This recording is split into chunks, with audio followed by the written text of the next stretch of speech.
Assalamualaikum warahmatullahi wabarakatuh. Waalaikumsalam warahmatullahi wabarakatuh. Bismillahirrahmanirrahim. Alhamdulillahi rabbil alamin. Wassalatu wassalamu ala ashrafil anbiya'i wal mursalin, Sayyidina wa maulana Muhammadin wa ala alihi wa ashabihil mujahidin at-tahirin, amma ba'du. Saudara-saudara kaum muslimin seiman dan sekeyakinan yang berbahagia, pada suatu hari seketika sedang berkumpul dengan para sahabat, Rasulullah pernah memberikan peringatan. Beliau bersabda, yushiku an tada'a alaikumul umamu kama tada'al akalatu ala qas'atiha. Pada suatu saat nanti akan datang di tengah-tengah kamu, wahai umat Islam, di mana orang-orang lain di sekeliling kamu akan bersatu mengerubungi kamu seperti bersatunya orang-orang mengerubungi makanan di atas meja hidangan. Akan datang satu saat nanti di mana kondisimu dikepung sedemikian rupa, yang barat mau menerkam, yang timur mau menghantam, yang selatan mau menginjak-injak, yang utara pun akan menjelajah. Kondisimu seperti makanan di atas meja hidangan. Sebagian sahabat merasa heran dan terkejut, lalu mereka bertanya, amin qillati nahnu yawma izin ya Rasulullah? Apakah jumlah kami pada waktu itu sedikit ya Rasul? Kami sampai dikepung sedemikian rupa? Beliau menjawab, bal antum yauma idzin katsir. Sama sekali tidak. Kamu tidak sedikit pada saat itu. Bahkan jumlahmu sangat banyak. Kamu adalah mayoritas. Walakinnakum ghusa'un ka ghusa'is sail. Tetapi keadaanmu saat itu persis seperti buih di lautan. Banyak tetapi centang perenang, banyak tetapi tidak punya daya dan kekuatan, banyak tapi dipermainkan gelombang lautan, dihempaskan ke tepian pantai tanpa punya makna dan arti. Kondisimu pada saat itu kuantitas yang tanpa kualitas, sehingga orang lain enak saja mengepung kamu. Akidahmu didangkalkan, dibanjiri dengan peradaban dan kebudayaan yang menjauhkan dari agama. Dari segi maksiat dan munkarat seluruhnya mengepung sampai kita melepaskan nilai-nilai Islam kita ini. Dan celakanya, sambung beliau, wal yanzi'anna fi qulubi aduwikumul mahabata minkum. Akan dicabut kehebatanmu di mata musuh-musuhmu, sehingga pada saat seperti itu orang lain memandangmu umat Islam enteng saja, remeh saja, tidak ada apa-apanya. Sudahlah, pokoknya umat Islam sikat saja. Umat Islam enteng, umat Islam kecil, umat Islam tidak ada apa-apanya. Alangkah ironinya, alangkah menyedihkannya, memilukan dan sekaligus memalukan. Umat yang mayoritas ini dipermainkan oleh yang minoritas. Umat yang jumlahnya terbesar, terbanyak, bahkan konon menurut catatan sampai 90%, tapi dipermainkan oleh mereka, kelompok-kelompok kecil ini. Wal yakzifanna fi qulubikumul wahn. Pada saat itu di hatimu dicampakkanlah penyakit wahan. Sahabat kemudian bertanya, wa mal wahnu ya Rasulullah? Apakah penyakit wahan itu ya Rasul? Beliau menjawab, hubbud dunya wa karahiyatul maut. Penyakit wahan itu tidak lain hubbud dunya wa karahiyatul maut. Terlalu cinta kepada dunia dan terlalu takut kepada mati. materialistis dan takut resiko. Dua penyakit inilah yang menyebabkan walaupun umat ini mayoritas, tapi dipermainkan oleh yang minoritas. Walaupun dia golongan terbesar, tapi nasibnya seperti makanan di atas meja makan. Dari segala macam penjuru mau menghantam dia. Saudara-saudara kaum muslimin yang berbahagia, ini merupakan analisa sosial bahwa pada satu saat nanti akan terjadi di tengah-tengah umat di mana kita dihantam dan diserbu dari segala macam penjuru. Akidah didangkalkan, peradaban dan kebudayaan dirusak, makanan dan minuman diracuni, pakaian ditelanjangi dan lain sebagainya, sampai kita melepaskan nilai Islam yang kita cintai ini. Kondisi sosial ini satu saat akan datang kepada kita. Demikian analisa dan peringatan dari Rasulullah sallallahu alaihi wasallam. Marilah sekarang kita melihat, adalah benar bahwa di zaman sekarang kita insya Allah tidak akan mengalami perang Badar sehebat yang pernah dialami oleh Rasul dan para sahabatnya. Tetapi sesungguhnya perang yang kita hadapi di zaman sekarang ini tidak kalah hebatnya dengan perang Badar, tidak kurang dahsyatnya dengan perang Uhud, tidak kurang ngerinya dari perang Khandaq. Hanya saja yang kita hadapi sekarang ini bukan ujung pedang, bukan ujung tombak, bukan ujung panah. Yang kita hadapi sekarang ini adalah perang akidah, perang ideologi, perang mempertahankan keyakinan. Yang kalau kita kalah sekarang, kita memang masih beragama, tetapi anak kita, cucu kita, generasi yang akan hidup 5, 10, 20, 30 tahun yang akan datang, wallahu a'lam bissawab. Islam, saudara-saudaraku, tidak mungkin hilang dari dunia, tetapi tidak mustahil Islam gulung tikar dari desa kita.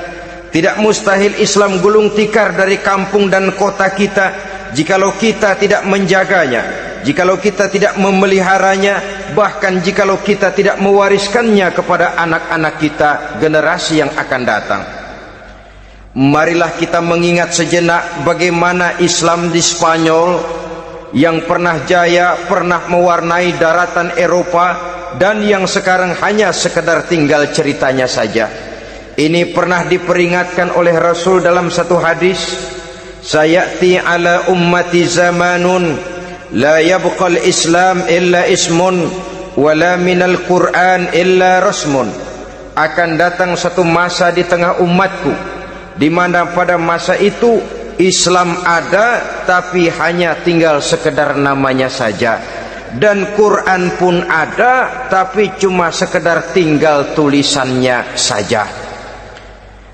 Apabila kita tidak mewariskan ini kepada generasi yang akan datang, maka serbuan-serbuan dari berbagai macam penjuru dari hari ke hari semakin kita rasakan kehebatannya. Tidak mustahil sejarah Spanyol akan terjadi di desa kita, akan terjadi di kampung kita, akan terjadi di kota kita. Orang Spanyol kalau mereka cerita kepada anaknya, mereka akan cerita, "Nak, di sini dulu ada masjid." Kapan, Pak? Dulu bener dah. Banyak orang Islam kalau hari Jumat pada sembahyang, kapan itu, Pak? Dulu sekali. Sekarang cuma sekedar tinggal ceritanya saja. Bukankah sesuatu yang sangat tidak mustahil apabila kita tidak menjaga dan mewariskan Islam ini kepada generasi yang akan datang, maka serbuan-serbuan akan membawakan hasil yang diinginkan oleh para penyerbu itu tadi.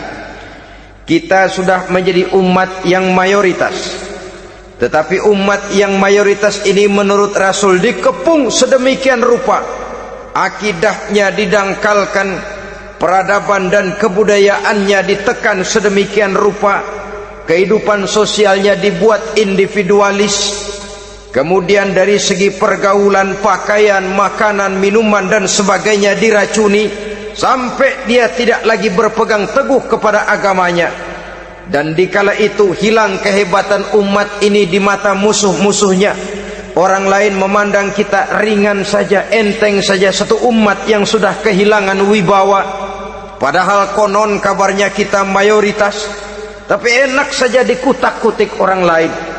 Dan dikala itu di hati kita merajalela penyakit uahan. Penyakit uahan itu apa? Pertama, hubbud dunia, terlalu cinta kepada dunia.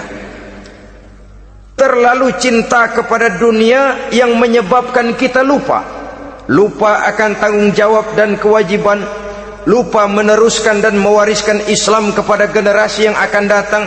Kita berlomba hanya untuk mengejar dunia dan seluruh isinya, baik dia bernama material, baik dia bernama seksual, baik dia bernama pangkat, jabatan dan kedudukan. Berlomba-lomba kita di dalamnya, sampai tercampaklah penyakit hubbud dunia di dalam hati ini. Berurat dan berakar dunia itu, sulit dan berat kita berpisah daripadanya. Akibatnya kemauan untuk berbuat demi dan atas nama agama sangat sulit terwujud di dalam kehidupan ini. Yang kedua, karahiyatul maut, terlalu takut kepada mati. Baik mati ajal, mati dalam artian yang sebenarnya, baik mati usahanya, baik mati karirnya, baik mati pangkat dan jabatannya.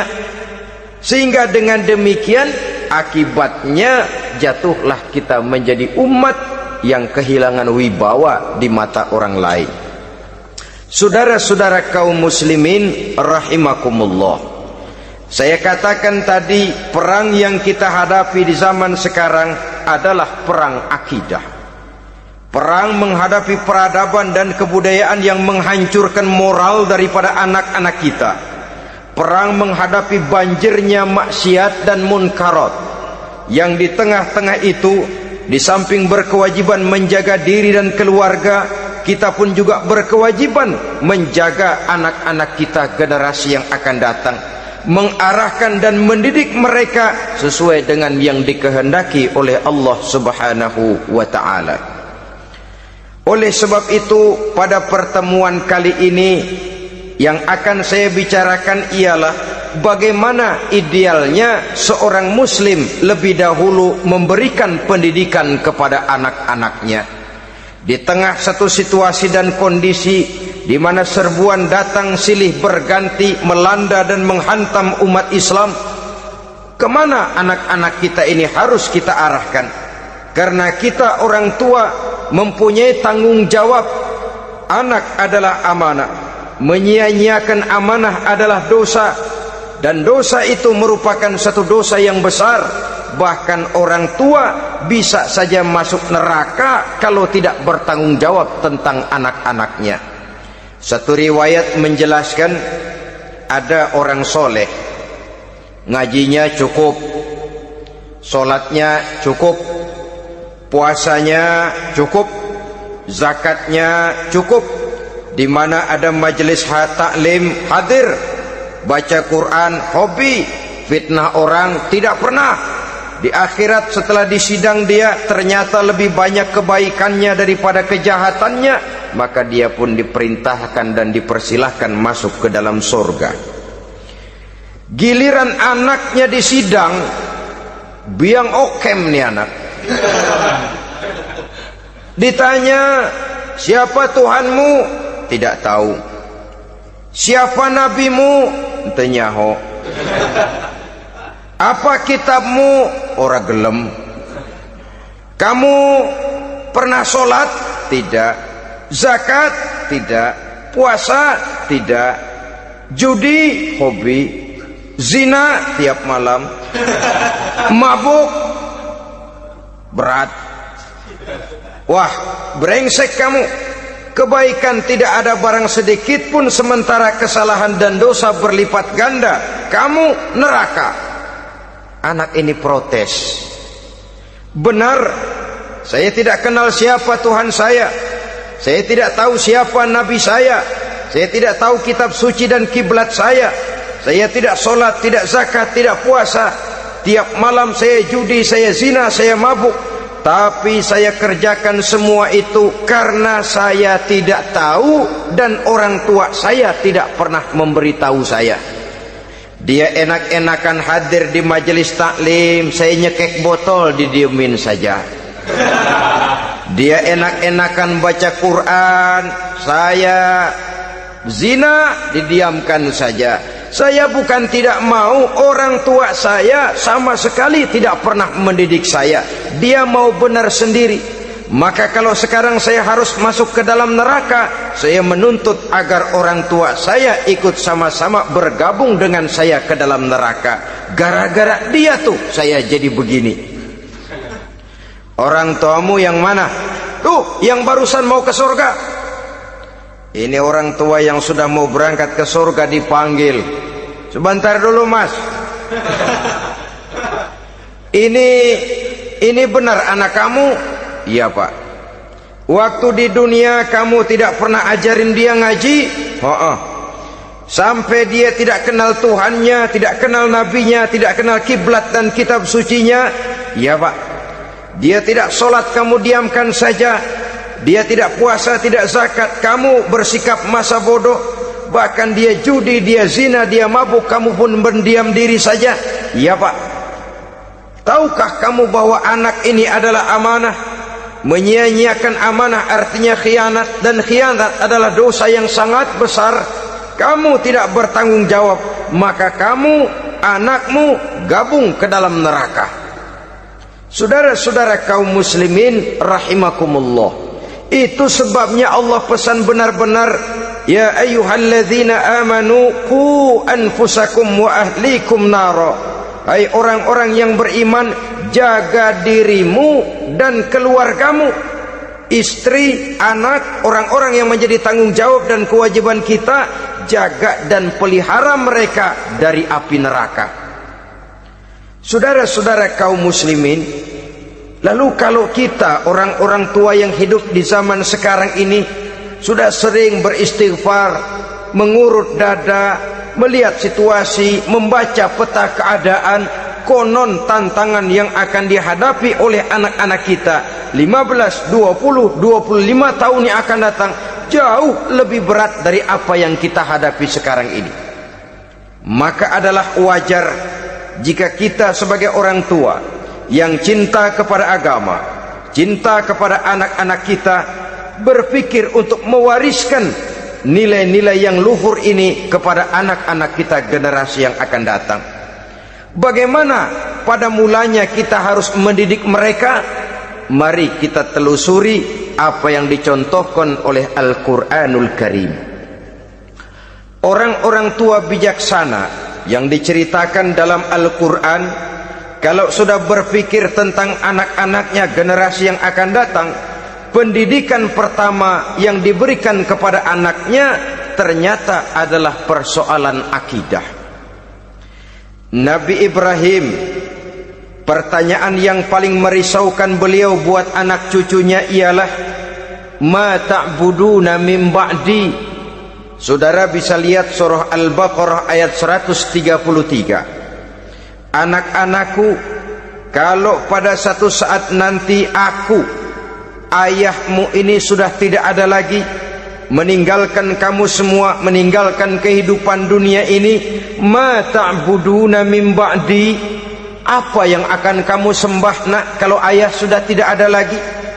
Jikalau ayahmu sekarang masih rajin ke masjid, melakukan rukuk dan sujud, i'tikaf dan membaca Quran, kalau satu saat ayahmu meninggalkan dunia ini, masihkah engkau mau ke dalam masjid? Masihkah engkau rukuk dan sujud? Masihkah engkau i'tikaf? Ma ta'buduna min ba'di, apa yang akan kamu sembah kalau aku ayahmu tidak ada lagi nak? Ditanamkan bukan hanya keyakinan bertauhid, sekaligus juga menyembah kepada Allah yang kita yakinkan dengan tauhid itu tadi. Bukankah berbeda dengan kita kebanyakan orang tua sekarang? Kita tidak pernah berpikir ma ta'buduna min ba'di. Kalau bapak tidak ada, kamu nyembah apa nak? Kita orang tua sekarang pagi-pagi malah berpikir ma ta'kuluna min ba'di. Kalau bapak enggak ada, kamu nanti makan apa nak? Bukan nyembah apa yang kita pertanyakan, bukan nyembah apa yang kita khawatirkan, makan apa nak?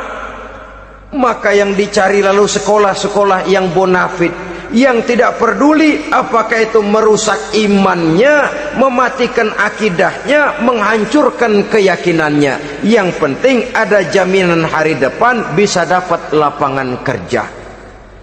Akibatnya berduyun-duyun orang-orang tua muslim menyekolahkan anaknya di sekolah-sekolah yang bukan Islam, yang nyata-nyata membahayakan akidahnya, dididik dengan kultur dan budaya yang bertentangan dengan nilai-nilai agamanya. Bukankah ini berarti merelakan anak untuk dikafirkan? Bukankah ini artinya menyerahkan anak untuk ditulis menurut selera para pendidik yang tidak sesuai dengan nilai akidah yang dimilikinya? Mengapa kita tidak berpikir seperti Nabi Ibrahim, yang sebelum memberikan pendidikan kecerdasan, sebelum pendidikan matematika, IPS, PSPB dan disiplin ilmu lainnya, yang pertama ditanamkan ma ta'buduna min ba'di. Kalau ayahmu tidak ada, kamu menyembah apa nak? Menyembah Allah apa nanti malah menyembah harta? Menyembah Allah apa nanti malah mendewa-dewakan pangkat dan jabatan? Menyembah Allah apa malah nanti menyembah alam? Itu yang dikhawatirkan Nabi Ibrahim kepada generasi yang akan datang.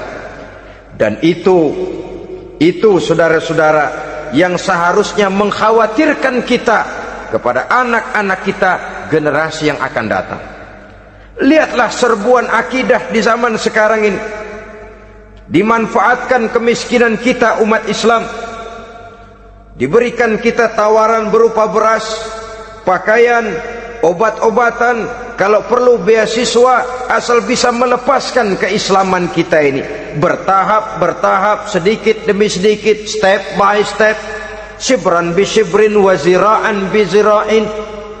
Dan harus saya ingatkan, orang di zaman sekarang tidak mungkin menghantam Islam secara frontal.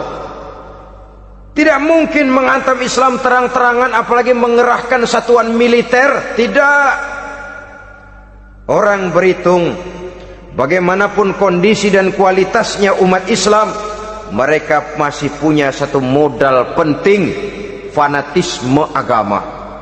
Kalau ini disulut, api jihad segera berkobar, dan hanya maut yang bisa menghentikan orang yang dibakar dengan semangat jihad. Orang tahu itu.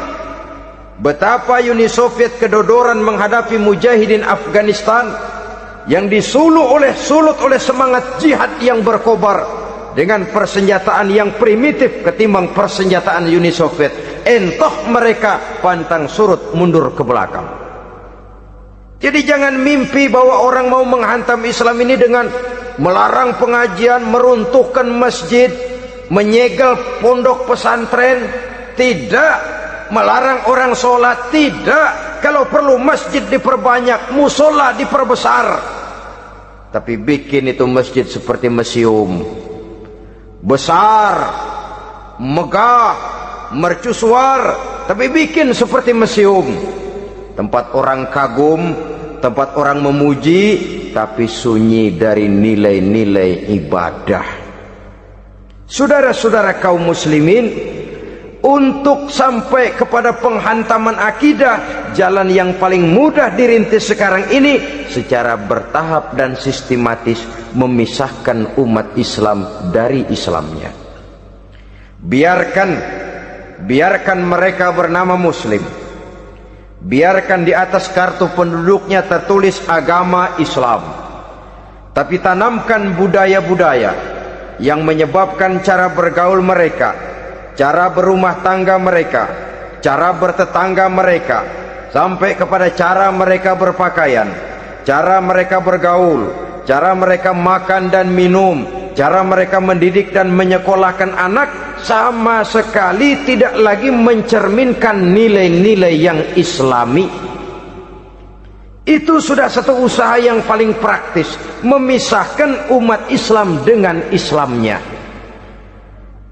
Kalau sadarlah kita ke arah ini usaha orang di zaman sekarang, maka yang harus pertama kita tanamkan kepada anak-anak kita, didik mereka dengan jiwa tauhid yang mengkristal di dalam batinnya, meresap sampai ke tulang sumsumnya, yang tidak akan sampai pun nyawa berpisah dari badannya. Akidah itu tidak akan berpisah dari hatinya. Bahkan dia sanggup dengan tegar berkata, lebih baik saya melarat karena mempertahankan iman daripada hidup mewah dengan menjual akidah. Satu khittah, satu garis kehidupan yang perlu kita wariskan kepada anak-anak kita, generasi yang akan datang. Dahulu ada satu tradisi, saudara-saudara. Kalau anak gadis kita dilamar orang lalu bertanya, anakmu mau ngelamar gadis saya, apa sudah khatam Quran berapa kali? Apa sudah bisa baca kitab macam-macam dan lain sebagainya? Sehingga lahirlah satu kebanggaan. Apapun motifnya, tapi pertanyaan semacam ini zaman sekarang sudah langka. Paling-paling yang ditanya kalau anaknya dilamar orang, anakmu kerja di mana? Gajinya sebulan berapa? Kendaraannya bebek apa soang apa-apa? Itu yang kita pertanyakan, berkisar di seputar materi, kerja, job, status sosial dan lain sebagainya. Perkara bisa baca Quran atau tidak, nomor 18. Perkara sembahyangnya rajin apa tidak, nomor 36. Saudara hadirin, akibatnya terjadi pergeseran nilai. Maka mendidik anak menurut tuntunan Quran adalah seperti yang diberikan contoh oleh Luqmanul Hakim, yang diceritakan dalam surah Luqman mulai ayat 11 dan selanjutnya. Apa pendidikan pertama yang harus kita berikan kepada anak? Pertama, ya bunayya la tusyrik billah. Wahai anakku, jangan sekali-kali engkau menyekutukan Allah. Nak, jaga tauhid, pelihara iman, mantapkan akidah. Ini dasar yang pertama. Belum lagi anak mengenal berbagai macam disiplin ilmu, yang pertama ditanamkan tauhid. Ini yang mendasari kehidupan. Ini yang akan menjadi mewarnai dan menjadi warna dari kepribadian seseorang. Sentuhan jiwa tauhid di dalam diri si anak. Belum lagi sempat dia kenal yang lain. Yang pertama yang kita tanamkan, kita wariskan, kita berikan, la tusyrik billah. Jangan sekali-kali menyekutukan Allah. Nah, kalau ini sudah tertanam, ini sudah merupakan satu fondasi yang kuat. Selebihnya nanti tinggal melihat bakat si anak, kemana dia harus dididik ini. Yang terpenting nilai iman lebih dahulu tanamkan. Dan untuk menghancurkan nilai keimanan, saudara-saudara, saya katakan, ingatkan kepada hadis di awal tadi, dikepung kita dari berbagai macam penjuru agar bisa melepaskan nilai-nilai iman dan keyakinan. Proses pendangkalan akidah, ditanamkan keraguan kepada agama, ditanamkan rasa malu beragama, sholat malu, baca Quran malu, berangkat ke masjid malu, pakai jilbab malu. Ditanamkan rasa malu beragama, sehingga bertahap sedikit demi sedikit kita mulai berpisah dengan kehidupan beragama. Ditanamkan hal yang sedemikian rupa dari berbagai macam penjuru. Dihantam akidah, akidah kuat, dihantam dari segi peradaban dan kebudayaan. Diperbanyaklah peradaban dan kebudayaan yang bukan mendekatkan kita dengan agama, malah mendekatkan kita dengan neraka, menjauhkan kita dari agama, menjauhkan kita dari nilai-nilai luhur yang diwariskan oleh orang-orang tua kita terdahulu. adalah kewajiban kita yang pertama, mendidik anak, menanamkan roh, jiwa dan semangat tauhid di dalam diri mereka. Saudara-saudara kaum muslimin rahimakumullah, kenapa kita lebih dahulukan menanamkan jiwa, roh dan semangat tauhid ini kepada anak-anak kita? Pertama, kita tidak hanya ingin sekedar mempunyai anak yang pintar, tetapi lebih daripada itu kita pun ingin mempunyai anak yang benar.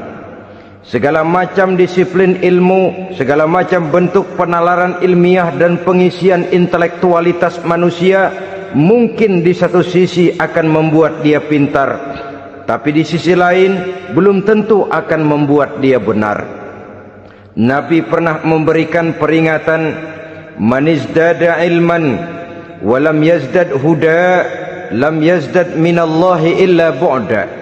Orang yang hanya bertambah ilmu pengetahuannya tapi tidak bertambah hidayah dari Allah, tidak makin mantap keimanannya, maka seluruh nilai-nilai ilmunya hanya akan menjauhkan dia dari Allah Subhanahu wa taala. Dan adalah lebih merupakan azab daripada nikmat kalau kita diberikan ilmu pengetahuan yang hanya akan menyebabkan kita semakin jauh dari Allah Subhanahu wa taala. Yang kedua, sesungguhnya roh, jiwa dan semangat tauhid yang melekat dalam diri anak pada puncaknya akan melahirkan satu disiplin murni yang tumbuh dari dalam dirinya sendiri, di mana si anak dalam kehidupannya merasakan dimanapun dia berada, kemanapun dia pergi, ia selalu merasakan kehadiran Allah dekat dalam hidupnya. Ia sadar sesadar-sadarnya bahwa tidak ada satu perbuatan yang bagaimanapun kecilnya yang bisa disembunyikan dari kekuasaan Allah Subhanahu wa taala. Yang ketiga, dengan penanaman roh, jiwa dan semangat iman ini, maka diharapkan anak-anak nanti pada pertumbuhannya sanggup mengendalikan hawa nafsunya. Dengan kata lain, bahwa penanaman jiwa tauhid, penanaman roh dan semangat keimanan ini merupakan kondisi dasar yang harus dilakukan sebelum yang lain-lainnya. Kemudian pendidikan kedua yang diberikan oleh Al-Quran melalui contoh dan model dengan Luqmanul Hakim ini, setelah menanamkan tauhid, ditanamkanlah kepada si anak ini rasa hormat kepada orang tuanya. Wa wassaynal insana biwalidayhi, dan kami wasiatkan kepada manusia untuk berbakti kepada ibu bapaknya. Hamalathu ummuhu wahnan ala wahnin, karena ibunya telah mengandungnya dengan kepayahan di atas kepayahan, maksudnya dengan kepayahan dan kelelahan yang berlipat ganda. Sehingga ketika Rasul ditanyakan orang, ya Rasul, siapa yang paling harus saya taati di dunia ini? Beliau menjawab, ibumu. Kemudian siapa lagi ya Rasul? Ibumu. Setelah itu siapa lagi ya Rasul? Ibumu. Dan kemudian siapa ya Rasul? Bapakmu. Ibu, ibu, ibu, bapak. Bahkan al-jannatu tahta aqdamil ummahat, surga berada di bawah telapak kaki ibu. Bagaimana menanamkan rasa hormat kepada orang tua di hati anak? Tentu yang pertama, bagaimana orang tua bisa memberikan keteladanan. Marilah kita sebagai orang-orang tua ini menyadari bahwa sebelum anak kenal sekolah dasar, sebelum anak kenal TK, ibtidaiyah, sanawiyah sampai kepada perguruan tingginya, yang pertama dia kenal adalah lingkungan rumah tangganya, gurunya adalah ibu bapaknya. Di sini berlakulah apa yang dinamakan keteladanan. Keteladanan jauh lebih berhasil daripada sekedar teori-teori yang muluk. Keteladanan jauh lebih berhasil daripada berbagai macam indoktrinasi dan penataran. Kurangnya keteladanan akan menyebabkan anak mencari pola. Apabila kita orang tua ini tidak bisa memberikan keteladanan yang baik kepada anak-anak kita, maka pada suatu saat anak-anak akan menganggap enteng dan kehilangan wibawa kita sebagai orang tua di mata mereka. Dikala itu akan sangat sulit kita membentuk kepribadian mereka. Bukankah di zaman sekarang ini kita banyak mengalami krisis wibawa, krisis figur? Ada yang karena rapotnya merah melulu gurunya dikeroyokin, Pak Guru pulang sekolah dicegat, bahkan nyaris ada orang tua pernah dibunuh oleh anaknya sendiri, dan lain sebagainya. Kasus-kasus yang sebenarnya tidak perlu terjadi, karena memang bukan saja bertentangan dengan nilai budaya kita sebagai bangsa, tapi juga bertentangan dengan ajaran agama kita sendiri. Krisis wibawa, krisis figur, yang juga akibatnya harus kita sadari banyak faktor yang membentuk kepribadian anak. Pergaulannya, yang dibacanya, yang ditontonnya, yang disaksikannya di dalam kehidupan. Benar kita menyekolahkan mereka, tapi berapa jam mereka di sekolah? 6 jam, 7 jam paling lama. Sedangkan mereka hidup satu hari satu malam 24 jam. Kalau cuma 7 jam di sekolah, ini berarti lebih banyak dia di luar sekolah. Dan di luar sekolah itu artinya ya rumah tangganya, ya temannya, ya lingkungan di mana dia tinggal, yang seluruhnya sangat besar pengaruhnya dalam ikut membentuk kepribadian anak-anak kita. Saya katakan tadi, di samping kita menghadapi perang akidah, kita pun berhadapan di dalam perang menghadapi peradaban dan kebudayaan yang bukan saja menjauhkan kita dari agama, tetapi sanggup menghancurkan moral daripada anak-anak kita. Secara pribadi, saudara-saudara, saya iri, saya kagum misalnya dengan kemajuan yang diperoleh oleh negara tetangga kita, Jepang misalnya. Padahal tahun 45 ia pun hancur lebur oleh meledaknya atom di Hiroshima dan Nagasaki.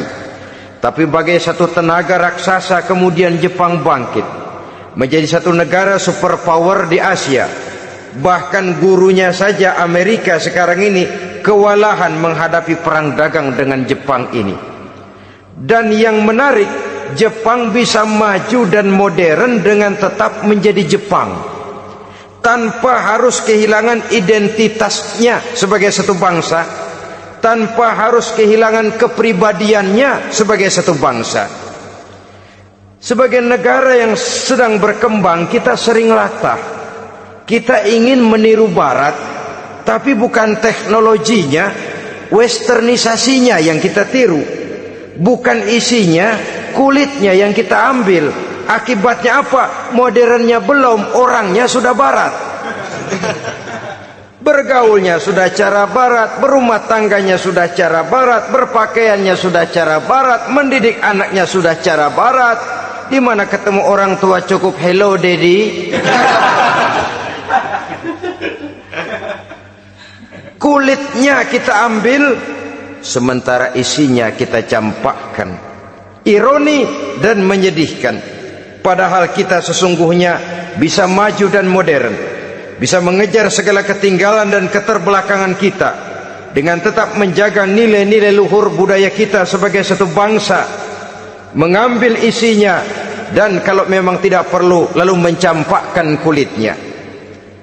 Pengaruh peradaban dan kebudayaan yang menghancurkan moral daripada anak-anak kita oleh pesatnya arus teknologi, oleh pesatnya arus komunikasi, di mana hal-hal yang terjadi di belahan dunia lain dapat kita saksikan hari ini juga melalui layar televisi. Yang terjadi di Amerika, di Eropa, di Afrika, di ujung dunia yang paling ujung sekalipun, di ujung dunia yang paling ujung, hari ini kejadian, hari ini sudah bisa kita saksikan. Pesatnya arus komunikasi, kalau jatuh ke tangan anak-anak kita yang belum mempunyai filter, daya saring positif, akan dicerna oleh mereka tanpa memilah dan memilih. Akibatnya orang kampung bilang kelolodan. Makan nggak dikunyah lagi, tentu saja akhirnya kelolodan. Dan kalau sudah kelolodan, menyusahkan kita seluruhnya. Oleh karena itu budaya menghormati orang tua perlu dijaga, perlu dipelihara dan diwariskan kepada anak-anak kita. Tali silaturahmi sehingga ada respeknya kepada orang tuanya. Jangan bapaknya dianggap CS, ibunya dianggap CS, kakeknya dianggap CS. Hilang rasa respek, hilang rasa menghormati. Sementara orang tua sendiri tidak bisa memberikan keteladanan, kurang mendapat perhatian dan lain sebagainya. Apalagi kalau baik ibu maupun bapak adalah orang-orang karier yang setiap hari sibuk menghadapi tugas masing-masing. Bapak sibuk rapat, pindah kantor sana kantor sini, ibu sibuk arisan, besarlah anak-anak di tangan pembantu dan lain sebagainya, sehingga dia merasa kurang mendapat perhatian, dan ini akan ikut membentuk warna dari kepribadian yang dimilikinya. Sampai kepada pelosok-pelosok desa, jaringan televisi memang menguntungkan. Tapi kalau sudah sampai kepada menayangkan budaya-budaya yang tidak sesuai dengan pola di mana mereka tinggal, pola lingkungannya, dan ingin mereka terapkan dalam kehidupan, ironi dan menyedihkan. Maka sering dikatakan, jikalau ABRI masuk desa, rakyat beruntung. Jikalau listrik masuk desa, rumah jadi terang. Jikalau koran masuk desa, rakyat jadi cerdas. Jikalau hakim masuk desa, rakyat lalu sadar hukum. Tapi jikalau maksiat dan munkarot masuk desa, minuman keras masuk desa, judi masuk desa, pelacuran masuk desa, rakyat tentu kiamat. Dan kita harus punya budaya untuk memilah dan memilih, mempunyai filter untuk jadi daya saring positif. Oleh karena itu saudara-saudara, tahap kedua setelah menanamkan jiwa tauhid kepada anak, tanamkan rasa hormat kepada orang tuanya. Orang tua itu ibu bapaknya, orang tua itu guru-gurunya yang mengajarkan dia, atau yang dianggap tua yang lebih senior dari dia. Karena tidak ada satu peradaban yang berdiri sendiri. Bagaimanapun maju dan modernnya kita sekarang, tentu merupakan mata rantai yang berkaitan dari generasi terdahulu. Ini yang kedua. Setelah tauhid, berbakti kepada ibu dan bapak. Tidak ada satu kebahagiaan yang bisa ditegakkan di dunia ini tanpa doa, tanpa restu daripada ibu dan bapak. Ini keramat hidup. Doanya dikabul Allah dan kutuknya juga dikabul oleh Allah Subhanahu wa ta'ala. Jadi mendidik anak setelah menanamkan jiwa tauhid, menanamkan rasa hormat dan taat berbakti kepada ibu bapaknya. Itu yang kedua. Kemudian yang ketiga, melalui model Luqman, Quran mendorong kita untuk mendidik anak, menanamkan etika otonom. Apa itu? Ya bunayya, innaha in taku mithqala habbatin min khardalin fatakun fi sakhratin aw fis samawati aw fil ardi ya'ti biha Allah. Wahai anakku, sesungguhnya kalau ada satu kebaikan yang kamu kerjakan, kecil, tidak nampak oleh pandangan mata yang zahir, yang kecil itu tersembunyi di puncak langit, di dasar bumi yang paling dalam, atau di tengah batu hitam sekalipun, Allah pasti mengetahuinya dan pasti akan memberikan balasan yang seadil-adilnya. Pendidikan apa ini? Pendidikan moral, menanamkan etika otonom. Nah, kau berbuat baik jangan karena dilihat orang. Kau tidak mau melakukan kejahatan jangan cuma karena ada polisi. Kalau ada polisi kau tidak mau jahat, kucing juga begitu. Coba lihat kucing, taruh ikan asin di piring kaleng, tongkrongin. Aduh, kucing kalem, sopan, tenang. Sedikit kita lengah, habis ikan digarap. Tapi ditanamkan satu kesadaran, kemanapun kau pergi, nak, apapun yang kau kerjakan, tersembunyi di tengah batu, di dasar bumi, di puncak langit, Allah pasti tahu. Dalam bahasa yang ringan, nak, Kita ini diawasi oleh 2 hiperkomputer yang maha sensitif, produksi langit, mereknya Rokib dan Atid. Itu komputer yang sangat peka dan sensitif. Jangankan kita berbuat, kita berniat baik saja, komputer sudah nyatat sendiri. Inilah yang orang sekarang namakan waskat, pengawasan malaikat. Kalau hidup sudah merasa diawasi oleh malaikat, waskat berhasil. Tapi kalau waskat sudah diawasi malah nekat, itu yang gagal. Atau yang diawasi dan yang mengawasi sama-sama sepakat, itu juga bisa cincai. Saudara-saudara kaum muslimin rahimakumullah, waskat dalam pengertian kita muslim, bagaimana hidup ini merasakan diawasi oleh malaikat. Intelektualitas yang tinggi sekalipun, IQ yang nilainya plus sekalipun, disiplin ilmu yang bagaimanapun banyak yang memenuhi benak kita, tanpa diiringi oleh etika otonom, orang sering mencari celah dan kesempatan. Mencari celah dan kesempatan.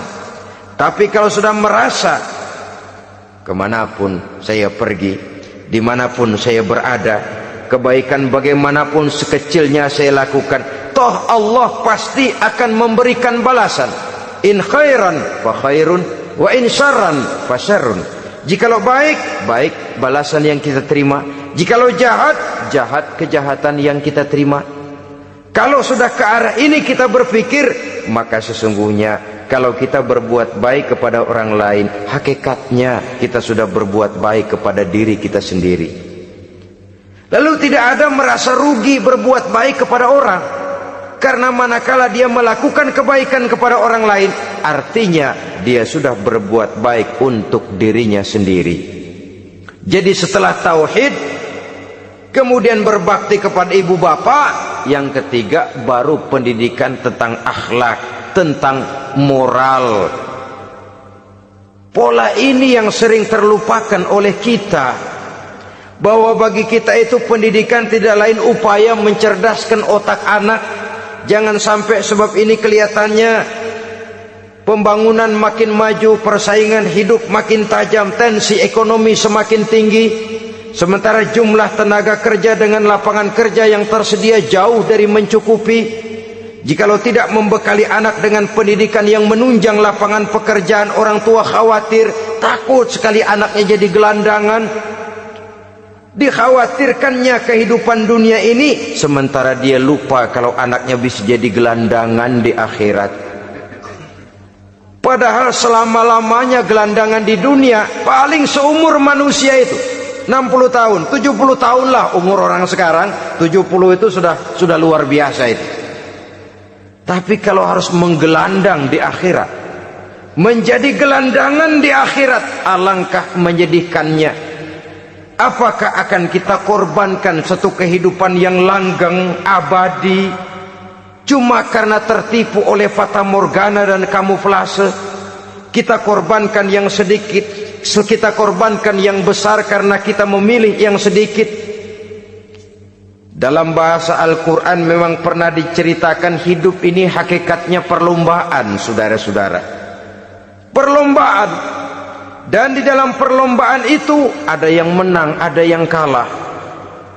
Al-Quran lalu memberikan peringatan, alhaakumut takatsur, kamu telah lalai karena berlomba-lomba memperbanyak harta, mempertinggi pangkat dan kedudukan, hatta zurtumul maqabir, sampai kamu akan masuk ke liang kubur baru sadar. Apalagi kalau nafas sudah sampai di tenggorokan. Persis Fir'aun sudah tenggelam di lautan merah, mau mampus, baru dalam sekaratnya amantu bi Rabbi Musa wa Harun. Kalau begini caranya, saya juga percaya kepada Tuhan Musa dan Harun, percaya kepada Allah. Sudah mau mati, baru amantu bi Rabbi Musa, kami percaya kepada Tuhan Nabi Musa, kata Fir'aun. Malaikat maut kesel bener, dilelepin terus di laut. Mampus tuh sekalian. Hidup ini memang kita berlomba. Berlomba dengan waktu, berlomba dengan umur, berlomba dengan tenaga, berlomba dengan tetangga. Yang jangankan kita sampai mundur, berhenti saja sejenak, kita akan ditinggalkan oleh yang lain. Tiada kata mundur, bahkan tiada kata berhenti.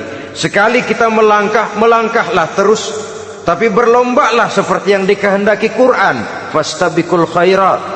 Berlomba-lombalah di dalam kebajikan. Jangan berlomba-lomba di dalam kemaksiatan, kemunkaran, kejahatan. Berlombalah dalam urusan kebaikan. Saudara-saudara kaum muslimin rahimakumullah, tauhid, berbakti kepada ibu bapa, kemudian pendidikan tentang moral. Apabila pendidikan tentang moral sudah tertanam, barulah lihat bakat si anak. Kemana bakatnya? Anak saya kelihatannya dari kecil demennya main bedil-bedilan saja. Abri kali itu. Kirim ke Magelang, masukkan akabri. Tapi dengan syarat 3 itu tadi. Iman sudah tertanam, rasa bakti kepada ibu bapak sudah ada, dan punya nilai moral. Sehingga boleh jadi nanti dia menjadi jenderal yang beriman, yang berbakti kepada ibu bapaknya, dan punya moral yang tinggi. Kan lebih baik rakyat rendah tapi akhlaknya tinggi, daripada pejabat tinggi tapi moralnya rendah. Jauh lebih baik rakyat rendah punya moral tinggi ketimbang pejabat tinggi punya moral rendah. Nilai moral ini yang jadi ukuran dan barometer di masyarakat. Yang ini yang sering kita lupakan, bahwa kehancuran satu bangsa dimanapun di dunia ini selalu dimulai dengan kehancuran moral daripada bangsa itu sendiri. Sekarang membina nilai moral ini berat. Gadis kita, remaja, putri, diberikan pakaian jilbab, mungkin dia sendiri masih setengah-setengah, ditambah lagi oleh ledekan temennya. Jilbab lah kuno. Bau sorga lah, bau masjid lah, bau menyan lah. Ditanamkan rasa malu untuk hidup dekat dengan agama. Kalau moral semacam ini sudah tertanam, sedikit demi sedikit kita mulai mengucapkan selamat tinggal kepada agama. Dan kemalangan apa yang lebih malang kalau kita sudah jauh dari agama ini? Bukankah Islam telah menyelamatkan manusia dari penyakit jahiliyah dan membawanya kepada satu kehidupan yang maju dan modern? Kalau kita tinggalkan Islam ini, bukankah artinya kita akan kembali kepada satu zaman jahiliyah? Hanya saja jahiliyah itu berada di abad modern. Versinya tentu lebih modern. Kalau zaman jahiliyah dulu mabuknya pakai arak, zaman sekarang sudah macam-macam orang bisa mabuk. Kalau zaman jahiliyah dulu anak perempuan dikubur hidup-hidup, zaman sekarang kadang-kadang belum sempat lahir ke dunia, malah sudah dibunuh lebih dahulu. Versinya saja yang berbeda.